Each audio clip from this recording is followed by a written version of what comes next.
প্রিয় শিক্ষার্থী বন্ধুরা, আসসালামু আলাইকুম। স্বাগতম জানাচ্ছি বাংলাদেশ শিক্ষা বার্তার নতুন একটি ভিডিওতে। তোমরা দেখতে পাচ্ছ যে আমি দি ডেলি ক্যাম্পাসের অনলাইন নিউজে রয়েছি এবং এখানে নিউজের হেডলাইন হচ্ছে যে স্কুলের ভর্তিতে উঠে গেল লটারি সিস্টেম। তো এখন আজকের এই ভিডিওতে তোমরা যদি পুরোপুরি দেখো তাহলে কিন্তু পুরো বিষয়টি জানতে পারবা যে শিক্ষামন্ত্রী এই লটারি সিস্টেমটি উঠিয়ে দিচ্ছেন এবং কিভাবে শিক্ষার্থীরা স্কুলে ভর্তি হতে পারবে, তিনি কী সিস্টেমটি দিবেন সেই বিষয়টিও আজকের এই ভিডিওতে আলোচনা করব।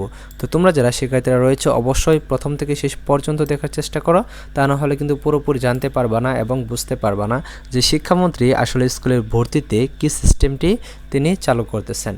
তো তোমরা শিক্ষার্থীরা যারা আমাদের চ্যানেলটি সাবস্ক্রাইব করো নাই অবশ্যই সাবস্ক্রাইব করে রাখো এবং পাশে থাকা বেল আইকনটি বাজিয়ে দিয়ে রাখো, যাতে শিক্ষা সম্পর্কিত সকল তথ্য সবার আগে তোমার নোটিফিকেশনে চলে যায় এবং তুমি সাথে সাথে দেখে নিতে পারো। সো আসলে মূল বিষয়ে চলে আসি। তো দেখো, এখানে যেহেতু বলে দিয়েছে যে স্কুলের ভর্তিতে উঠে গেল লটারি সিস্টেম, তাহলে আমরা দেখে নিই যে এখানে আসলে কী কী সিস্টেম চালু করতে পারে শিক্ষামন্ত্রী। তো শিক্ষামন্ত্রী যেহেতু নতুন সরকার গঠন হয়েছে, অবশ্যই কিন্তু দেখা যাবে যে প্রথমত যে কাজগুলো সেই কাজগুলো কিন্তু চূড়ান্তভাবে কিন্তু দ্রুততম সময়ের মধ্যে কিন্তু করে ফেলবেন। তো এটা প্রতিবারই কিন্তু দেখা যায় যে নতুন সরকার যখন গঠিত হয় তখনকার যে প্রথমত যে কাজগুলো সেই কাজগুলো কিন্তু খুব দ্রুততার সাথে কিন্তু করা হয়। তো দেখো, এখানে বিস্তারিত বলে দিয়েছে যে আগামী বছর থেকে স্কুলের ভর্তিতে লটারি পদ্ধতি বাতিলের ঘোষণা দিয়েছেন শিক্ষামন্ত্রী ডক্টর আনম এহসানুল হক মিলন। আজ সোমবার বিকেল 4টার পর শিক্ষা মন্ত্রণালয়ে এক প্রেস ব্রিফিংয়ে এই ঘোষণা দেন তিনি। তো এই ঘোষণা দেওয়ার পাশাপাশি আরও কী বলেছেন এগুলো আমরা জেনে নিই। আগামী বছর থেকে স্কুলে ভর্তির বিদ্যমান লটারি প্রথা থাকবে না বলে জানিয়েছে শিক্ষামন্ত্রী। জানিয়ে বলেন, দেখো, সামনের বছর থেকে ভর্তিতে লটারি তুলে নেওয়া হলো। খুবই সাধারণ উপায়ে পরীক্ষা হবে, তাহলে তোমাদের ভর্তিতে কিন্তু সাধারণভাবে কিন্তু পরীক্ষা হবে, এটা কিন্তু শিক্ষামন্ত্রী কিন্তু ইঙ্গিত দিচ্ছেন। তারপরে দেখো, কোনো প্রতিযোগিতা আনবো না, লটারি কোনো শিক্ষা ব্যবস্থার থাকতে পারে না, লটারি কোনো শিক্ষা ব্যবস্থায় থাকতে পারে না। বহুদিন ধরে গবেষণা করে এই সিদ্ধান্ত। এখানে আসলে লটারি শিক্ষা ব্যবস্থা কেন থাকতে পারে না এটা কিন্তু তিনি পরে উল্লেখ করে দিয়েছেন, সেটা তোমাদের অবশ্যই দেখাবো। এটা যেহেতু লটারি যেহেতু একটু জুয়ার মধ্যে পড়ে, এটাও কিন্তু তিনি বলেছেন।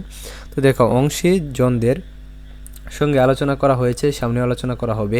তিনি আরও বলেন, আমি একদিন আগে সংসদে বলেছি অংশীজনদের সঙ্গে কথা বলে সিদ্ধান্ত নেওয়া হবে। কিভাবে ভর্তি পদ্ধতি নির্ধারণ করা হবে সেটা বহাল রয়েছে, চূড়ান্ত সিদ্ধান্ত সেভাবেই হবে। তো তোমরা যারা শিক্ষার্থীরা রয়েছ, তো তোমরা অনেকেই দেখেছ যে সংসদে প্রথম সংসদ এই সরকারের যে প্রথম সংসদ অধিবেশন হলো তখন কিন্তু একজন সংসদ সদস্য যাকে তোমরা সকলেই চেনো, তিনি হচ্ছে হাসনাত আবদুল্লাহ, তিনি কিন্তু শিক্ষামন্ত্রীকে এই প্রশ্নটি ছুটে দিয়েছিলেন এবং তিনি কিন্তু এই সময় কিন্তু একথা বলেছেন যে অংশীজনদের নিয়ে সিদ্ধান্ত নিয়ে তারপরেই কিন্তু এই বিষয়টি নির্ধারণ করা হবে। তো দেখো, মন্ত্রী বলেন, শিক্ষা প্রতিষ্ঠানের ভর্তিতে লটারি অনেকটা জুয়া খেলা, ভর্তিতে লটারি কোনো ব্যবস্থা হতে পারে না। ভর্তি পরীক্ষা নিয়ে কেউ কোচিং বাণিজ্য করতে চাইলে সরকার বসে থাকবে না, সরকার ইন হাউস কোচিংয়ের ব্যবস্থা করবে।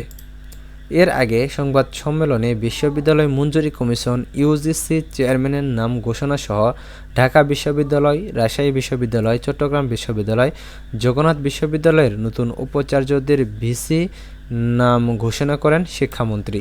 এই হচ্ছে টোটাল নিউজ। তো তোমরা শিক্ষার্থীরা যারা রয়েছ, যারা ভর্তি নিয়ে ভাবতেছ যে তোমাদের ভর্তি আগামী বছর থেকে কিভাবে হবে, তো তোমরা আশা করছি জেনে গেছো যে খুবই সাধারণভাবে পরীক্ষার মাধ্যমে তোমাদের ভর্তি কার্যক্রমটা সম্পন্ন হবে। এই লটারি সিস্টেমটা ফাইনালি উঠে যাচ্ছে।